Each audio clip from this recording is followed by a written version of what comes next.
اچھا، مذاہب میں کس مذہب نے سب سے زیادہ زک اٹھائی اسلام سے؟ پہلے شرک، دوسرا یہودیت۔ یہودیت کی کمر ٹوٹی، تین ان کے قبیلے تھے بڑے زوردار، وہ مدینے سے نکالے گئے۔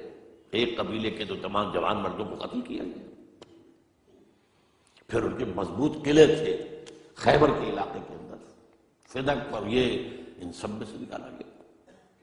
تو یہودیوں کی بریوری تو ختم ہو گئی جبکہ خیبر فتح ہو گیا اور وہاں کے بڑے بڑے قلعے حضرت علی رضی اللہ تعالیٰ عنہ کے دست مبارک سے، اور ان کا بہت بڑا مرحب، بہت بڑا سردار، بہت بڑا طاقتور، وہ قتل ہوا حضرت علی کے ہاتھ رضی اللہ تعالیٰ، بٹ ناٹ دی جویش ٹریچری۔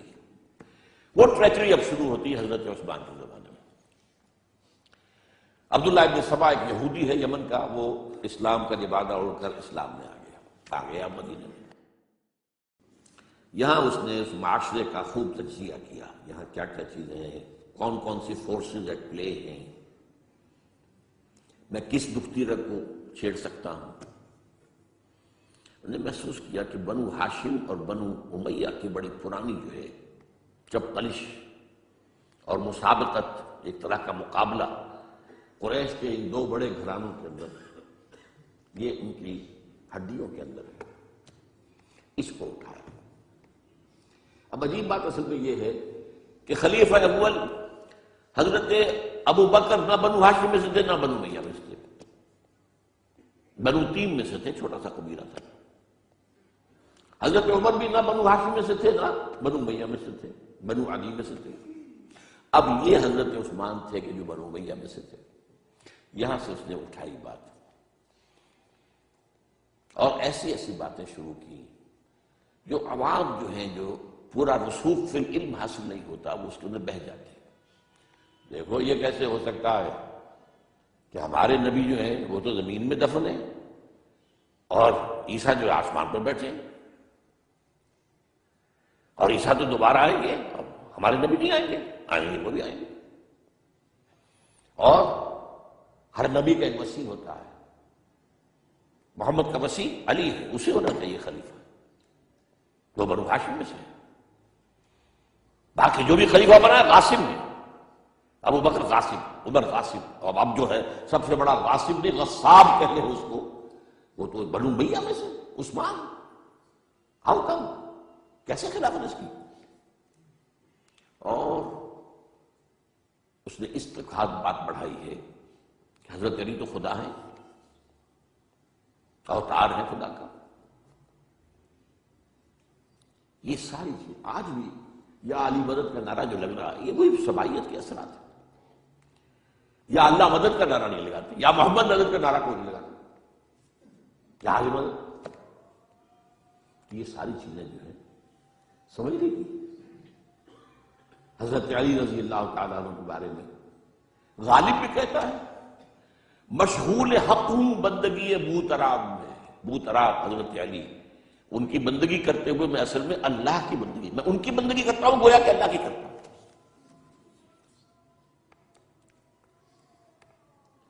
ہر چند علی کی ذات نہیں ہے خدا کی ذات، لیکن نہیں ہے ذات خدا سے جدا علی۔ یہ ساری باتیں اس نے پھیلائی اور فتنہ پکڑا، اور اس کی ایک خاص ٹیکنیک اس نے ایجاد کی۔ سب سے پہلے اس نے جا کر کوفے میں اپنا میدان جمایا۔ حضرت عثمان کے بارے میں تو اپنا بہت ہی، وہ تو اپنے رشتہ داروں کو پالتا ہے، ان کو عہدے سارے اپنے رشتہ داروں کو دے دیے ہیں، اور انہیں دولت انہیں دیتا ہے، یہ کرتا ہے، معاذ اللہ معاذ اللہ۔ وہاں پہ ذرا کسی نے جو وہاں کے گورنر تھے ذرا بات پوچھ کی تو وہاں اپنے ہم خیال چھوڑ کر شام چلا گیا، وہاں جا کے وہی بات، وہاں ایک گروپ بنا لیا، پھر مصر چلا گیا، وہاں جا کر وہی بات۔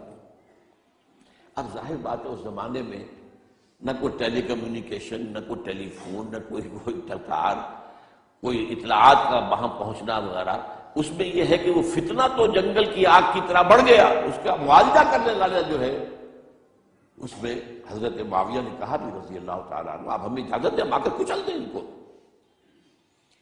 گورنر تھے شام کے، انہوں نے کہا میں فوجیں لے کر آتا ہوں ان کو کچل دیتا ہوں.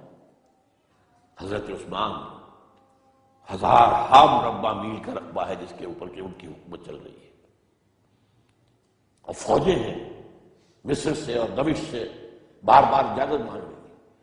یہاں حضرت طلحہ، حضرت زبیر، حضرت علی اجازت مانگ رہے ہیں. نہیں، جب تک یہ کوئی جرم کر نہ لیں اس وقت تک نہیں. جب یہ جرم کر لیں گے پھر تمہیں نہ اس سے قصاص سزا دے دیں. چنانچہ آخری وقت تک بھی یہ ہوا ہے کہ حضرت علی کے دونوں صاحبزادے حضرت حسن، حضرت حسین، حضرت عثمان کے دروازے پر کھڑے پہرا دے رہے تھے. عبداللہ ابن زبیر پہرا دے رہے تھے، لیکن وہ جو بلوائی تھے وہ پچھواڑے سے کہیں دیوار پھلانگ کے گئے، انہوں نے حضرت عثمان کو شہید کیا رضی اللہ عنہ. یہ ہے اصل میں یہودیت کا بیک لیش، یہودیت کا انتقام. اور جو سازشی ذہن اللہ نے ان کو دے رکھا ہے اس میں کوئی شک نہیں. ذہین انتہائی تباہ قوم، لیکن ان کا جسے ہم کہتے ہیں ایول جینیس،